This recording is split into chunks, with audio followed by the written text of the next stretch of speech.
स्वामीनारायण। जय स्वामीनारायण।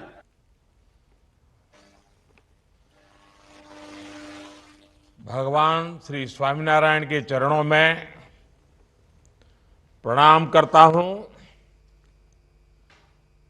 भगवान श्री स्वामीनारायण की कृपा से वड़ताल धाम में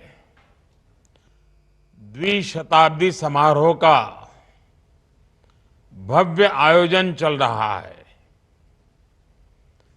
वहां देश विदेश से सभी हरिभक्त आए हुए हैं और स्वामीनारायण की तो परंपरा रही है, सेवा के बिना उनका कोई काम आगे नहीं होता है। आज लोग भी बढ़ चढ़ करके सेवा कार्यों में अपना योगदान दे रहे हैं। मैंने पिछले कुछ दिनों में टीवी पर इस समारोह की जो तस्वीरें देखी,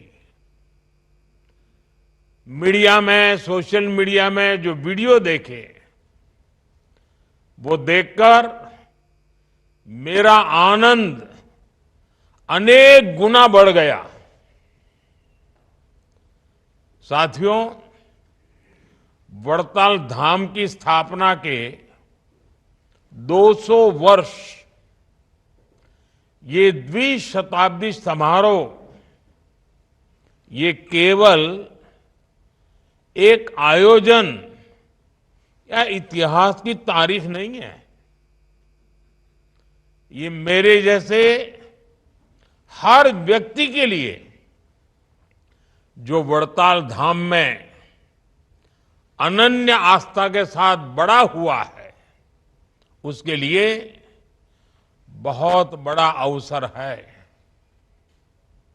मैं मानता हूं हमारे लिए ये अवसर भारतीय संस्कृति के शाश्वत प्रवाह का प्रमाण है।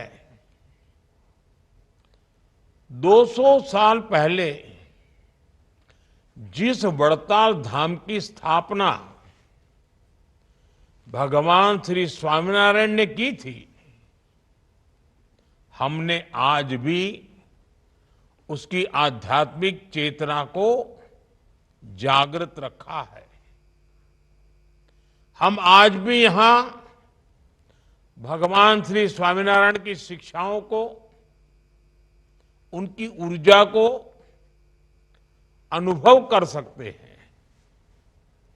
मैं सभी संतों के चरणों में प्रणाम करते हुए आप सभी और सभी देशवासियों को द्विशताब्दी समारोह की बधाई देता हूं।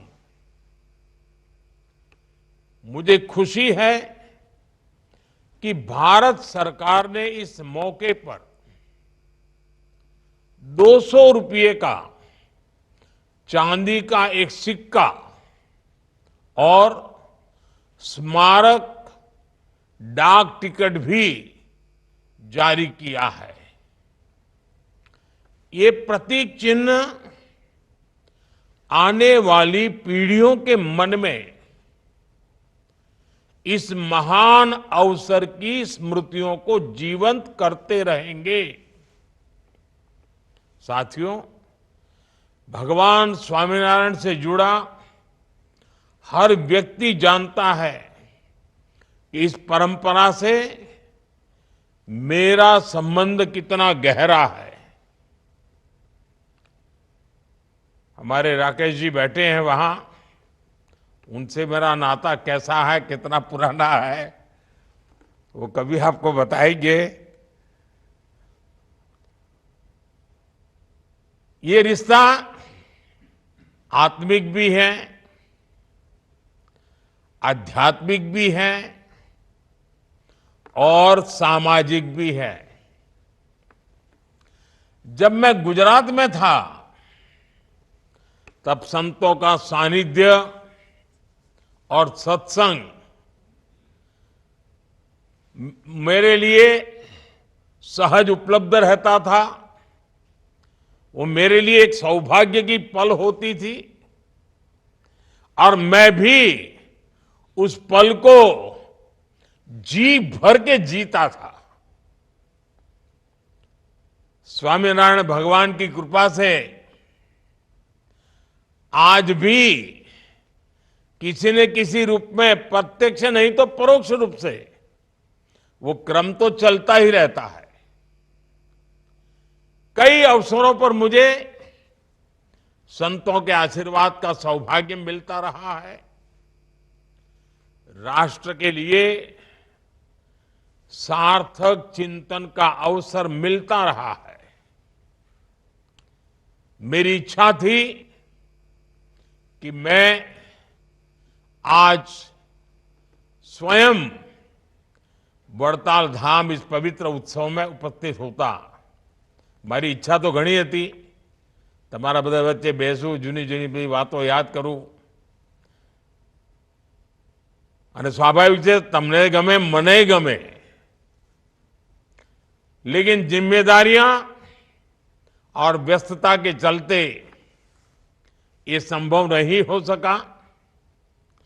लेकिन मैं हृदय से आप सबके बीच ही हूं।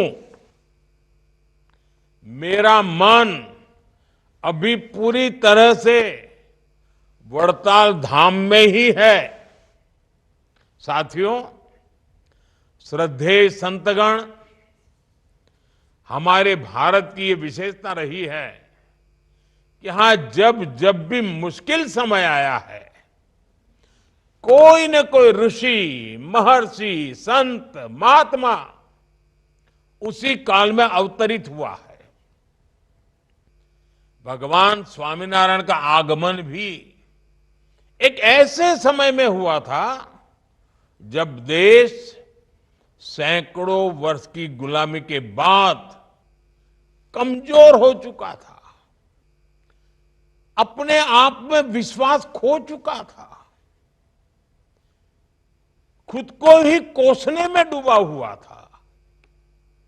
तब भगवान स्वामीनारायण ने हमें, उस कालखंड के सभी संतों ने हमें नई आध्यात्मिक ऊर्जा तो दी ही, उन्होंने हमारे स्वाभिमान को जगाया, हमारी पहचान को पुनर्जीवित किया।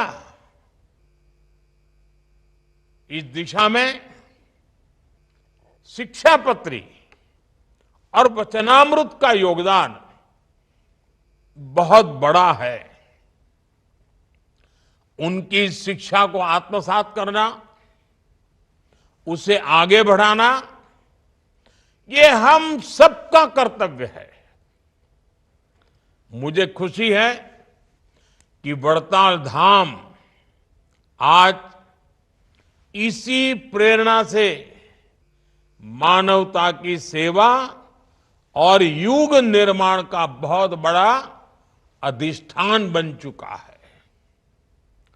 इसी वड़ताल धाम ने हमें वंचित समाज से सगराम जी जैसे भक्त दिए हैं। आज यहां कितने ही बच्चों के भोजन का, आवास का, शिक्षा का, और इतना ही नहीं, दूर सुदूर जंगलों में भी सेवा के कई प्रकल्प आप सबके माध्यम से चल रहे हैं।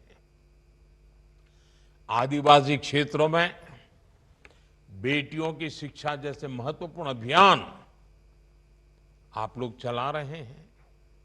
गरीबों की सेवा, नई पीढ़ी का निर्माण, आधुनिकता और अध्यात्म को जोड़कर भारत की संस्कृति का संरक्षण, आज बेहतर भविष्य के लिए जो अभियान चल रहा है,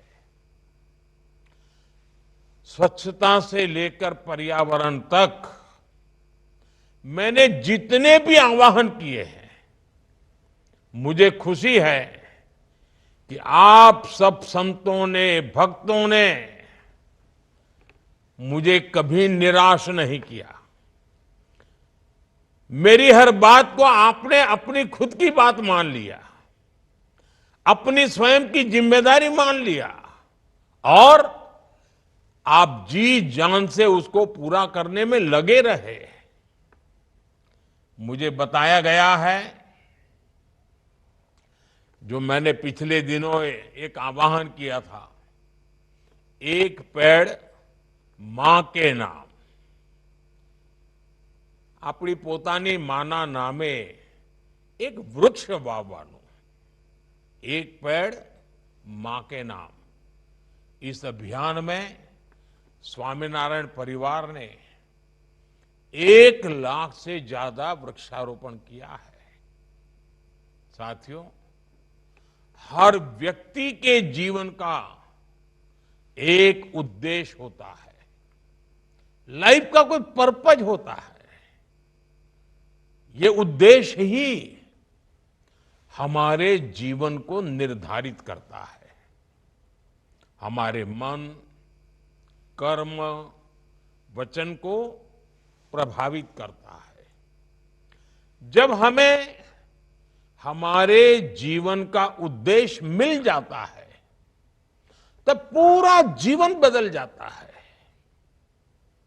हमारे संत महात्माओं ने हर युग में मानव को उसके जीवन के उद्देश्यों से साक्षात्कार कराया है।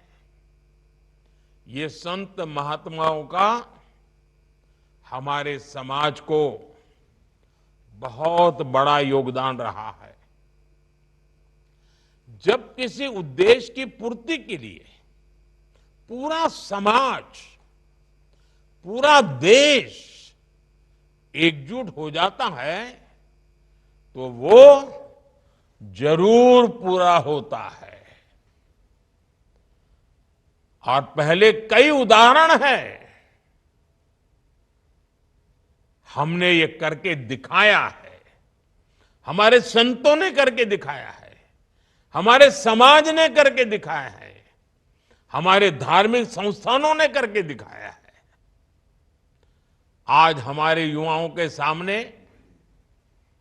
एक बहुत बड़ा उद्देश्य उभर कर आया है।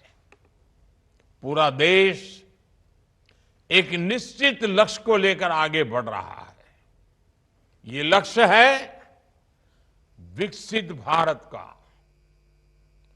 वड़ताल के और समस्त स्वामीनारायण परिवार के संत महात्माओं से मेरा आग्रह है कि वो विकसित भारत के इस पवित्र उद्देश्य, महान उद्देश्य, उसके साथ जन जन को जोड़े।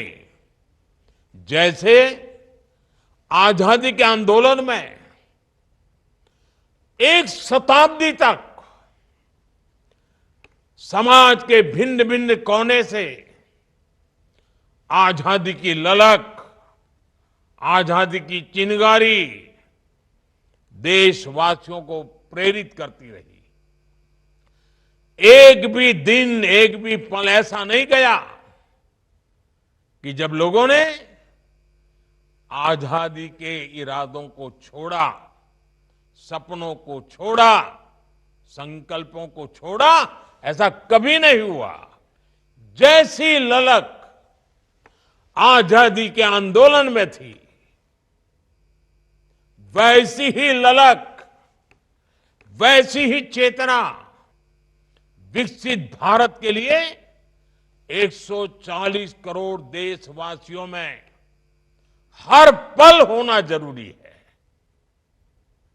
आप सब और हम सब मिलकर लोगों को प्रेरित करें कि आने वाले 25 साल तक हम सबको, और विशेष करके हमारे नौजवान साथियों को, विकसित भारत के उद्देश्य को जीना है, पल पल जीना है। हर पल उसके लिए अपने आप को जोड़ के रखना है। इसके लिए जो जहां है वहीं से अपना योगदान देना शुरू कर दे। जब वो विकसित भारत के लिए योगदान देगा, वो जहां होगा वहीं से उसका लाभ मिलेगा ही। अब जैसे हम लगातार कहते हैं कि विकसित भारत बनने की पहली शर्त है हमें आत्मनिर्भर भारत बनाना। अब आत्मनिर्भर भारत बनाने के लिए कोई बाहर वाला काम नहीं आएगा, हमें ही करना पड़ेगा। 140 करोड़ देशवासियों को ही करना पड़ेगा। यहां बैठे हुए सब हरिभक्तों को करना पड़ेगा। और इसकी शुरुआत कहां से करेंगे? शुरुआत होती है vocal for local. Vocal for local को बढ़ावा दिया जा सकता है। विकसित भारत के लिए हमारी एकता, देश की अखंडता, वो भी बहुत जरूरी है। आज दुर्भाग्य से निहित स्वार्थ के लिए, छोटी समझ के कारण, भारत के उज्जवल भविष्य के महत्वाकांक्षी उद्देश्यों को भूल करके कुछ लोग समाज को जाति में, धर्म में, भाषा में, ऊंच और नीच में, स्त्री और पुरुष में, गांव और शहर में न जाने किस प्रकार से टुकड़े टुकड़े टुकड़े में बांटने की साजिश चल रही है। जरूरी है कि देश विरोधियों की इस चेष्टा को हम उसकी गंभीरता को समझें, उस संकट को समझें और हमें सबने मिलकर के ऐसे कारनामों को पराजित करना ही होगा। हमें मिलकर के नाकाम करना होगा।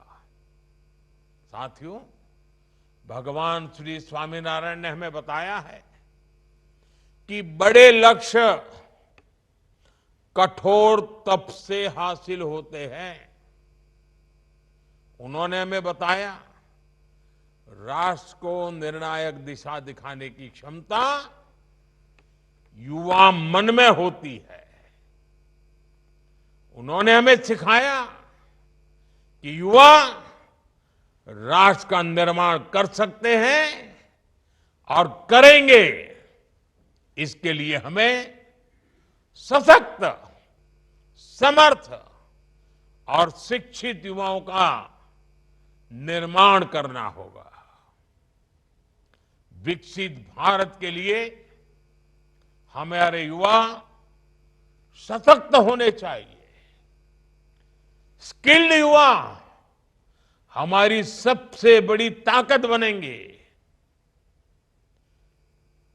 हमारे युवाओं की ग्लोबल डिमांड और बढ़ने वाली है। आज मैं विश्व के जिन जिन नेताओं से मिलता हूं,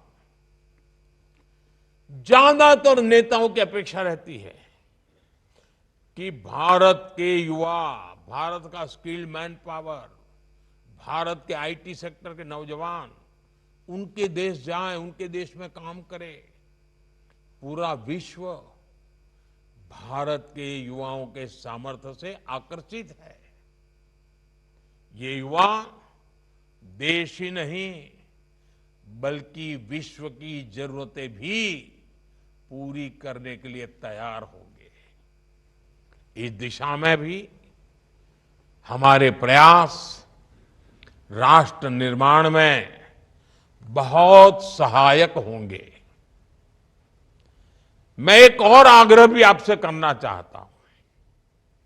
स्वामीनारायण संप्रदाय हमेशा नशा मुक्ति पर बहुत काम करता रहा है। युवाओं को नशे से दूर रखना, उन्हें नशा मुक्त बनाने में हमारे संत महात्मा हरिभक्त बहुत बड़ा योगदान कर सकते हैं। युवाओं को नशे से बचाने के लिए ऐसे अभियान और ऐसे प्रयास हमेशा जरूरी होते हैं, हर समाज में जरूरी होते हैं, देश के हर कोने में जरूरी होते हैं और ये हमें निरंतर करना होगा। साथियों, कोई भी देश अपनी विरासत पर गर्व करते, उसका संरक्षण करते हुए ही आगे बढ़ सकते हैं। और इसलिए हमारा तो मंत्र है, विकास भी विरासत भी। हमें खुशी है कि आज हमारी विरासत के हजारों साल पुराने केंद्रों का गौरव लौट रहा है। जिसे नष्ट मान लिया गया था वो फिर से प्रकट हो रहा है। अब अयोध्या का उदाहरण हम सबके सामने है। 500 साल के बाद एक सपना पूरा होना मतलब 500 साल तक कितनी ही पीढ़ियों ने उस सपने को जिया है, उस सपने के लिए जूझते रहे हैं, जरूरत पड़ी बलिदान देते रहे हैं, तब जाके हुआ है। आज काशी का और केदार का जो कायाकल्प हुआ है, ये उदाहरण हमारे सामने है। हमारे पावागढ़ में 500 साल बाद धर्म ध्वजा फहरी। 500 साल बाद हमारा मोढेरा का सूर्य मंदिर का उदाहरण देख लीजिए, आज हमारा सोमनाथ देख लीजिए। चारों तरफ एक नई चेतना, नई क्रांति के दर्शन हो रहे हैं। इतना ही नहीं, हमारे देश से चोरी हुई सैकड़ों साल पुरानी मूर्तियां कोई पूछने वाला नहीं था। आज ढूंढ ढूंढ करके दुनिया से हमारे जो मूर्तियां चोरी गई, हमारे देव देवताओं की रूपों को चोरी कर लिया गया था, वो वापस आ रही हैं, हमारे मंदिरों में लौट रही है। और हम गुजरात के लोग तो धौलावीरा को लेकर के कितना गर्व करते हैं, लोथल को लेकर के कितना गौरव करते हैं कि हमारे प्राचीन गौरव की विरासतें हैं। अब उसको भी पुनः स्थापित करने का काम हो रहा है।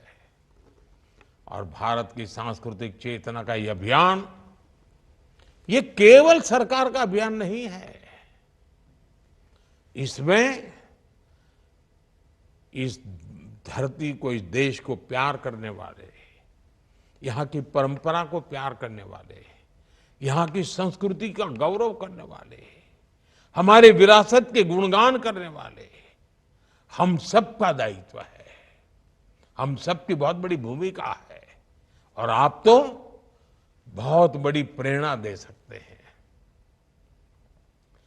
वड़ताल धाम में भगवान स्वामीनारायण की प्रासंगिक वस्तुओं का म्यूजियम अक्षर भुवन, ये भी इसी अभियान का हिस्सा है। और मैं इसके लिए आप सबको बहुत बधाई देता हूं, क्योंकि म्यूजियम नई पीढ़ी के लोगों को बहुत ही कम समय में परिचित करवाता है। मुझे विश्वास है अक्षर भुवन भारत के अमर आध्यात्मिक विरासत का एक भव्य मंदिर बनेगा। साथियों, मैं मानता हूं कि इन प्रयासों से ही विकसित भारत का उद्देश्य पूरा होगा।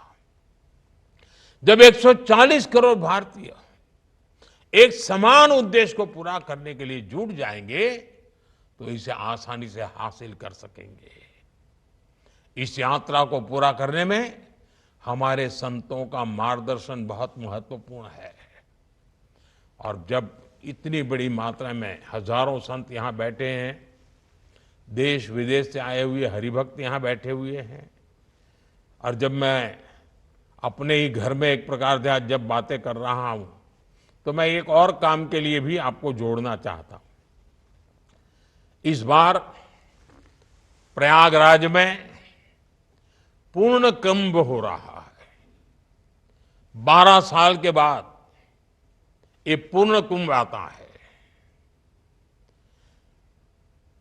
हमारे भारत की महान विरासत है। अब तो विश्व ने भी इस विरासत को स्वीकार किया हुआ है। 13 जनवरी से करीब 45 दिन तक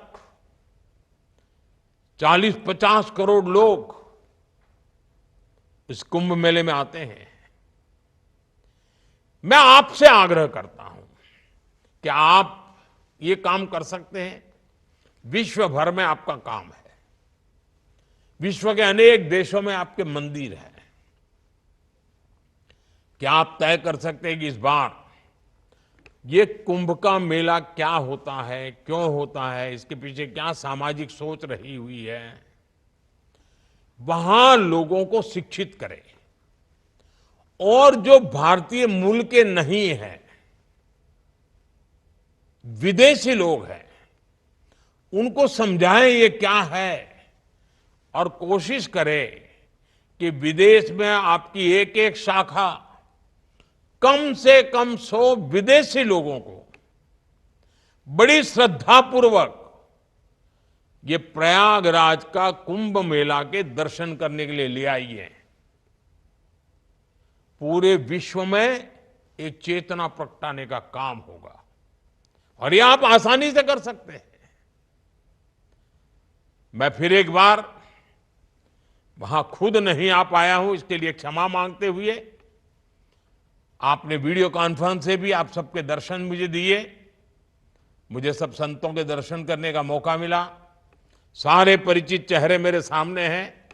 मेरे लिए बहुत खुशी की पल है कि आज मैं दूर से ही आप सबके दर्शन कर पा रहा हूं। इस द्विशताब्दी समारोह के लिए मेरी तरफ से आपको बहुत बहुत शुभकामनाएं, बहुत बहुत बधाई। आप सबका धन्यवाद। जय स्वामीनारायण।